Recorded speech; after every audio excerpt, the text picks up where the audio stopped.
R. Kelly sentenced to 30 years, man. Yeah. 30 years. So I don't necessarily. We've talked about it a couple of times. Yeah. We went through it. I don't want to talk about that aspect of it. I want to talk about the aspect of will people or can people separate the man from the music? You know? Yeah, I think it's an individual choice. I mean, I'll listen to R. Kelly songs. I Believe I Can Fly was coming in on the way. And I don't have a problem with it. You know, I look at, like, my view, when you have an athlete, you have an artist, an actor, a singer, like, they're flawed people just like us. And some of them belong in jail. Some belong, you know, in bad places. But when you give your product, it becomes ours. We get that forever. And, you know, whether it's your musical thing, you're involved in creating a great movie, you know, even like a sports moment. Like, you know, if Pat Mahomes goes on a serial killer spree, we still have the Buffalo Bills game. It's ours. Mm-hmm. You can't take it away. That's how I look at that. And so I don't have any issue continuing to listen to R. Kelly music or Michael Jackson music or watching The Cosby Show. I haven't done that in 30 years. But it's just not. It's separated. You know, it's art is what it is, and we can take that and we can enjoy that and process it. It's you know, to me, I almost look at it like in sports, like, you know, like USC with Reggie Bush, like give the Heisman back and vacate wins. You can't do that. We watch that happen, you know, and for a lot of people, the music of R. Kelly is like a soundtrack of their life, you know, and that's, you can't change that. That's in you. And it's just artificial to say, oh, well, I can't do that anymore. Yeah, my whole thing is similar sentiments, but just a different take on it is how I've always looked at music is I don't know any of these guys. All right, like I don't know. Like a big thing when I was growing up was listening to rap music and all of the guys arguing with each other. Oh, he really didn't kill the guys like he says in his music. He didn't really sell drugs. He's not really this guy. He's not really that. You know what I mean? He's soft. And when it comes to me and they ask me, well, I really don't give a damn. I don't even know this guy from a can of paint. Yeah. It's either he can rap or he can't rap. That's it.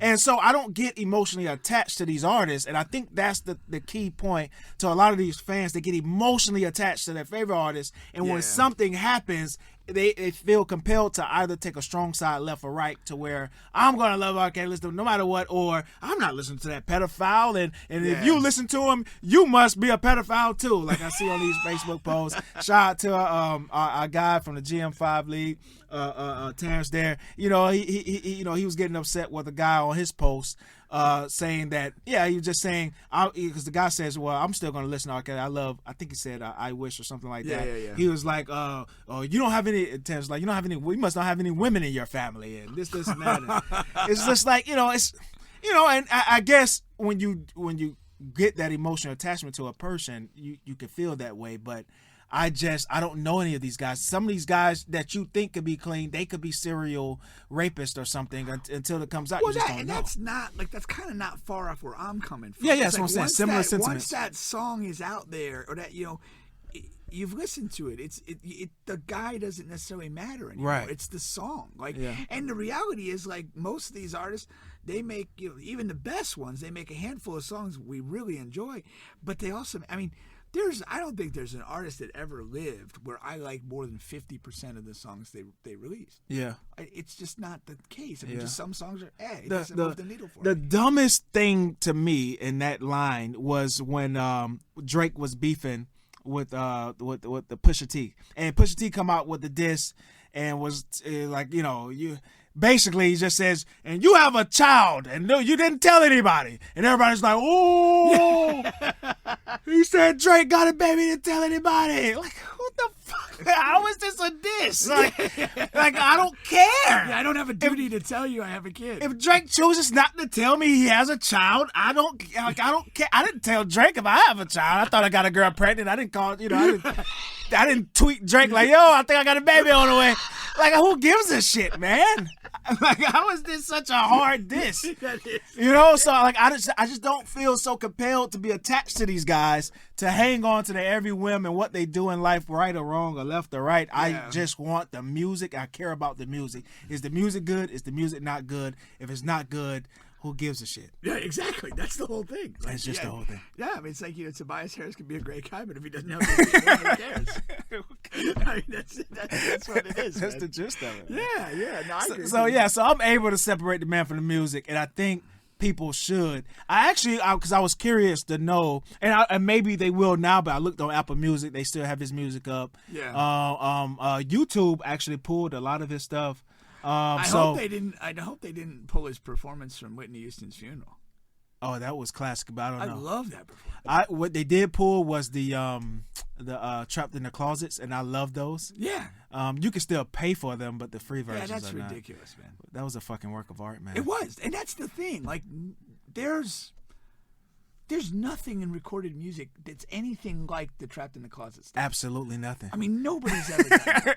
It was so fucking I out mean, of this world genius, man. Yeah, and like on every, I mean, the content was this crazy, bizarre. It was a hip hop thing. musical. That's Yeah, what it was. yeah. It was a Broadway musical, but hip hop, and Yeah. it was And to just to deliver that still in like a musical way. Yes. Like that was still engaging. I mean, the dude is a musical genius. Yeah, I mean, a pedophile, but a musical genius. Yeah. I mean, you can wear two hats, I guess.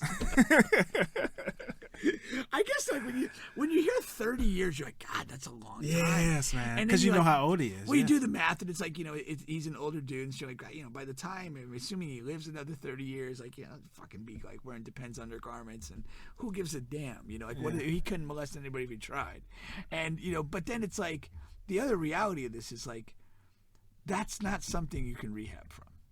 If that's your lane, if that's your fetish, if that's your behavior, that's who you are.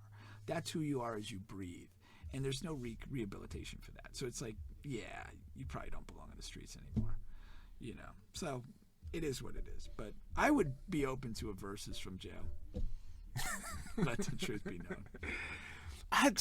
As we're closing on this, I wonder if, I think the attorneys pulled the card late about his upcoming, but I guess, does that really matter about, What's that?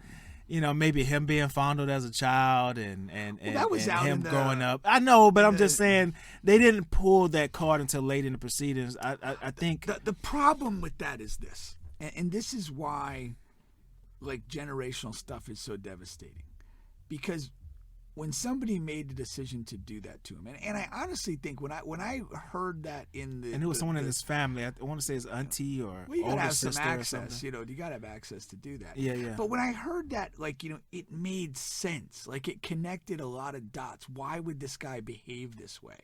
And, you're molested by a woman at an early age. You're the younger person. You're the powerless person. It's disconcerting. And as you grow older, you want to shift that power paradigm. And that's going to draw you to be what you weren't. You were the abused person. You were taken advantage of. And you're not going to, you're going to not want that feeling again. And you're going to therefore go the other way with that. And it's like a generational sickness. I mean, people that are abused, whether it's sexually, physically, mentally, they're not in positions to then, raise or interact with people. I mean, some overcome it, but it's rare and it's damaging forever. And like, when you do that, whoever did that to him, and I don't doubt that it's true, I genuinely don't, you contributed to creating a monster. And there are, for all the people that he took advantage of, those people, 99.9% of them, are not going to have healthy sexual lives after that. And so, like, if he was abused and he goes ahead and abuses, 15, 20 people, then they're going to fuck up another 40 people. It's just, that's what you go. I mean, it's just, you can't change that. I mean, if people get this sickness in them, and it's not something that can be easily reversed. And when you abuse somebody in any manner, you're creating a monster. And that monster is going to damage people down the line. It's well said, my man. Well said.